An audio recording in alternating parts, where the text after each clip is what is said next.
So let's talk about part 1 of the tell-all. Everybody brought it. They were on their A game. They were determined to give us a show and keep us entertained. I mean, do you guys remember before the tell-all? I mean, not before the 90 tell-all for last season. It was so freaking boring. Snooze fest. But this cast brought it, and I am so appreciative. This isn't going to be a super descriptive play-by-play full recap like I normally do. It's going to be succinct, it's going to be short, and it's going to get straight to the point, and I'm just going to talk about the major points for each couple. First, let's talk about everybody's fashion and looks. Julio looked great. I mean, I totally forgot he was a part of the season.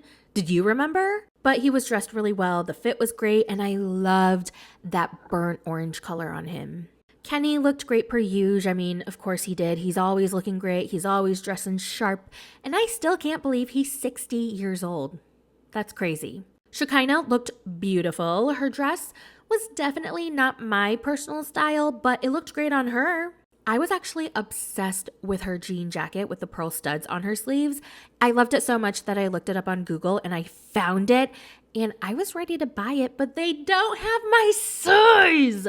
Yeah, they only go up to an XL, and I'm a 2XL girly, so I guess I just want to lose a little bit of weight, just enough, so that I can fit into an XL, so I could wear these kinds of clothes.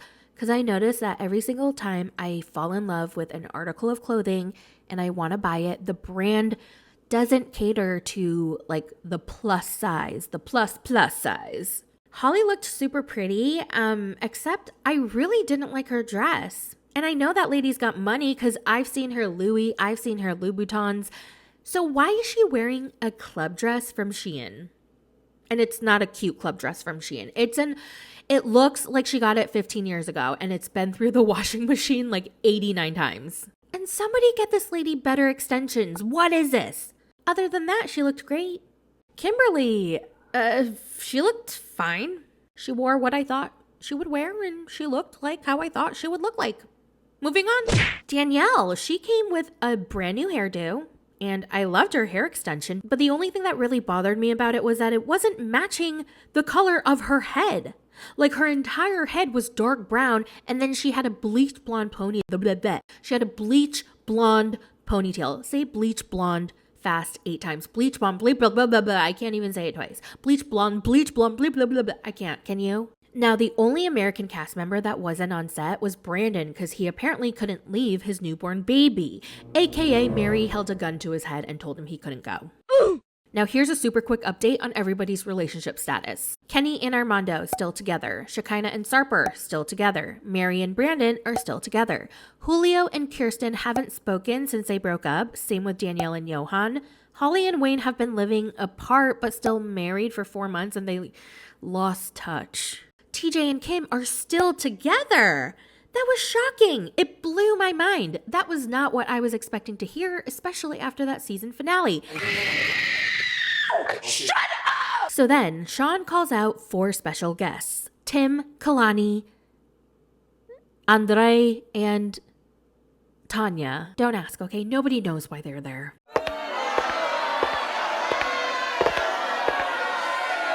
Want to know who the superstar of this episode was? Shekinah. She came prepared. She did her homework. She had her one-liners and her opinions ready to go. Sis understood the assignment, and I appreciated her. And I think she knows exactly what to do in order to get camera time and to give everybody a show. Very much like Jasmine. I think Shekinah's trying really hard to get another season. Yes, she is. And you know what? Honestly, I would rather watch her than Jasmine. I am so over Jasmine's screaming, crying, screaming, and crying. I've personally found Shekinah pretty entertaining to watch if you don't take any of their relationship seriously. So in that regard, I'm a fan. Oh my god, I was so excited to see Jenny and Sumi. Oh yes, I'm Jenny. Also, why does Kim hate Jenny so much? What the hell went wrong in their relationship? Jenny goes, "You're so disrespectful to India. If you hate us so much, don't come back." Kim was possessed. She was literally possessed by something.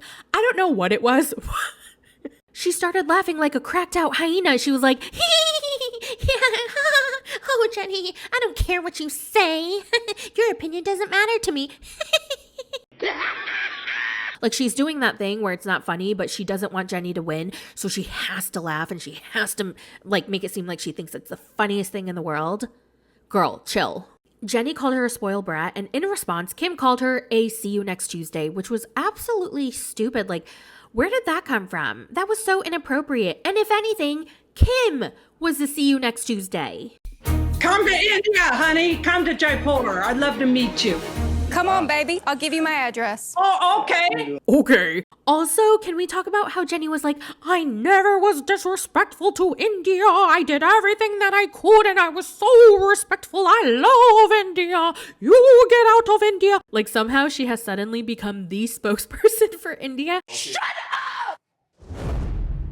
The way that she comes at him. Okay, this is back to what you want to do. The way that she comes at him. Get away from me. Forever. From me? Forever. The way that she comes at him. For what? I can't stay in the country. I'm not going to keep coming back and leaving every damn 6 months. I'm not going to keep doing it. You're not going to keep The doing way it. You're that going to she marry me. comes at him. That's it. This you? Okay, next is Shekinah and Sarper. And this is my conclusion after watching all of their scenes and after watching them on the Tell-All Part 1. And I'm just going to say, I know this is going to be a very unpopular opinion. It is, and I might get some hate for it.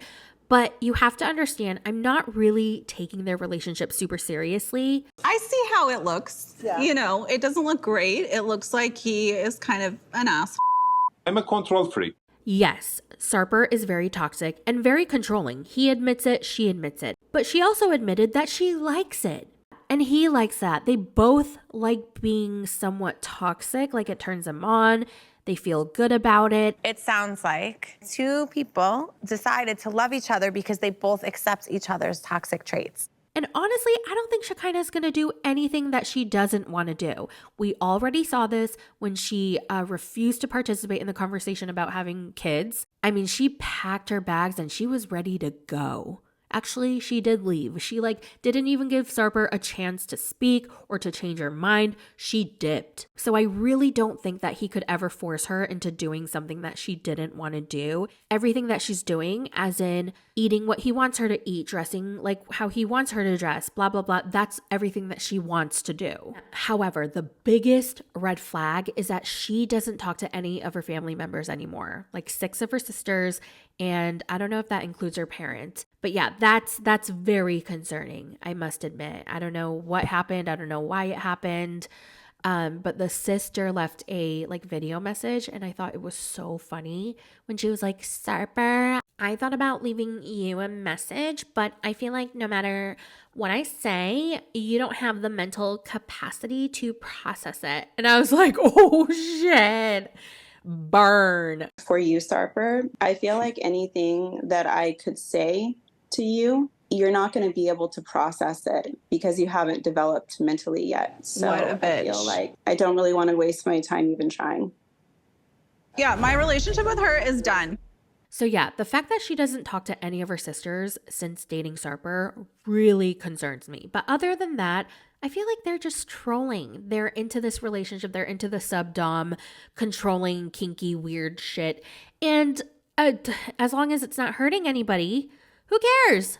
Right? I know I'm going to get so much hate for this. I don't know. I might change my mind once I see more, but I hope that she and her daughter are still talking. Now, if I were her daughter, I would be so embarrassed of my mom. I would just want to die. I would want to die if my mother was on national TV calling her boyfriend her leader and that she's following her leader.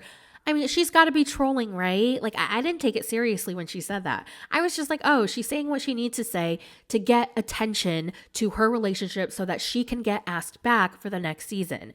That's what I think.